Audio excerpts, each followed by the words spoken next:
مجھے مارنے کے بعد جب میرے شوہر کا دل ٹھنڈا ہو گیا تو اس نے میری سہیلی کو کال کی اور اسے کہنے لگا کہ اب تم بے فکر ہو کر میرے نمبر پہ کال کیا کرنا، ابھی تمہیں کچھ نہیں کہے گی۔ اور اس کے بعد میرے شوہر نے مجھے گھر میں قید کر دیا، اس نے میرے گھر والوں سے میرا رابطہ تک ختم کر دیا، اور پھر وہ میرے ہی سامنے بیٹھ کر میری اس دوست سے ڈھیروں باتیں کرتا، اس سے وعدے کرتا، اس کو بولتا کہ میں تم سے شادی کروں گا، اور میں اپنا یہ دکھ کسی کو بتا بھی نہیں سکتی تھی۔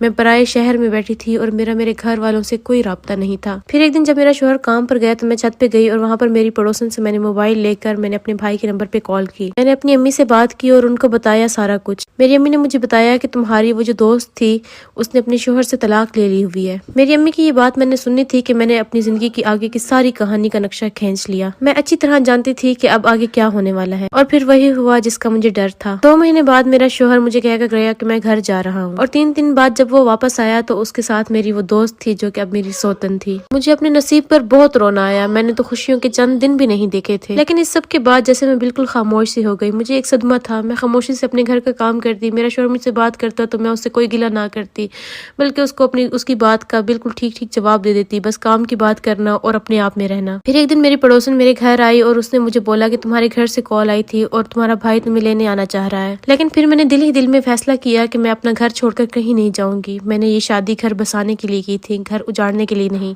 اب اس میں جتنی بھی مشکلات آئی ہیں میں ان سب کا سامنا کروں گی۔ میں تو بالکل خاموش ہو کے رہ گئی، لیکن میری اس سوتن کو میرا وجود بالکل بھی برداشت نہ تھا۔ وہ بات بات پر مجھے گالیاں دیتی، مجھ سے بدتمیزی کرتی، میرے شوہر کے سامنے میرے گلے کرتی، اور میرا شوہر بھی بالکل خاموشی سے سنتا رہتا۔ لیکن پھر وقت کے ساتھ ساتھ جیسے ہی اس کا شرم و حیا کا پردہ اترا تو اس کی زبان تو میرے شوہر کے ساتھ بھی چلنے لگی، اور میرے شوہر کو یہ بات بالکل برداشت نہ تھی، اور پھر کچھ ٹائم گزرنے کے بعد ہم دونوں ہی حاملہ ہو گئے۔ یہ وقت میں نے بہت مشکل میں گزارا، میں نے اس عورت کی بد زبانی سہ کر یہ وقت گزارا، اور پھر اللہ پاک نے مجھے بیٹی سے نوازا، اور میری بیٹی کے پیدا ہونے کے 2 مہینے بعد اس کے ہاں بھی بیٹی پیدا ہوئی۔ لیکن میری سوتن نے اپنی بیٹی کو دودھ تک پلانے سے انکار کر دیا، کیونکہ اس کو تو اولاد میں ایک بیٹا چاہیے تھا۔